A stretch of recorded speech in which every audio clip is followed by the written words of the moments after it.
Hello friends, இன்றைக்கி சூப்பரான ஒரு ஃபிஷ் கறி ரெசிபி தான் உங்களுக்கு செஞ்சு காமிக்க போகிறேன். நம்ம எப்போவுமே மீன் ரோஸ்ட் வந்து பொரிச்சு சாப்பிடுவோம். ஸோ ஒரு நாள் வந்து இந்த மாதிரி செஞ்சு பாருங்கள். ரொம்ப டிஃப்ரெண்ட்டாக இருக்கும். ரெஸ்டாரண்ட் ஸ்டைலில் வந்து நம்ம சாப்பிட்ட மாதிரி ஒரு ஃபீல் இருக்கும்.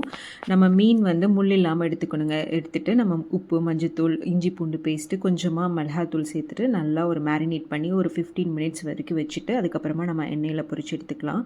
இதுக்கு வந்து பார்த்திங்கன்னா ஒரு சாஸ் வந்து ரெடி பண்ணணும். பட்டர் போட்டுட்டு இது கூட பூண்டு வந்து குட்டி குட்டியாக கட் பண்ணி ஆட் பண்ணிக்கோங்க.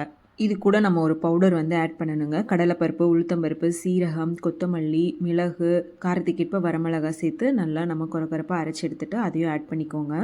இது கூட வந்து பார்த்திங்கன்னா கொஞ்சமாக கார்ன்ஃப்ளவர் மாவு, ஃப்ரெஷ் க்ரீம். நீங்கள் ஃப்ரெஷ் க்ரீம் இல்லை அப்படின்னா தேங்காய் பால், ஃபஸ்ட்டு பால் எடுப்போம் இல்லையா, அது கூட ஒரு 10 முந்திரி பருப்பு சேர்த்து நல்லா அரைச்சிட்டு இந்த மாதிரி ஆட் பண்ணிக்கோங்க. ரொம்ப சூப்பராக இருக்கும். சிம்மில் வச்சு பண்ணுங்கள். நம்ம ஹை ஃப்ளேமில் வச்சு பண்ணோம் அப்படின்னா கொஞ்சம் கருகருக்கு சான்ஸ் இருக்குது. லாஸ்ட்டாக லெமன் ஜூஸ் ஊற்றிக்கோங்க.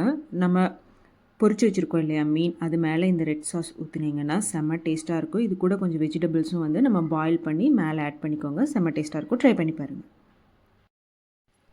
வெஜிடபிள்ஸை லாஸ்ட்டாக நம்ம பாயில் பண்ணிவிட்டு நீங்கள் பட்டரில் லைட்டாக சாட்டே பண்ணிவிட்டு நீங்கள் ஆட் பண்ணி சாப்பிட்டு பாருங்கள். சூப்பராக இருக்கும். சாப்பிட்டுட்டு எனக்கு கமெண்ட் பாக்ஸில் எப்படி இருக்குன்னு சொல்லுங்கள். Tata bye by.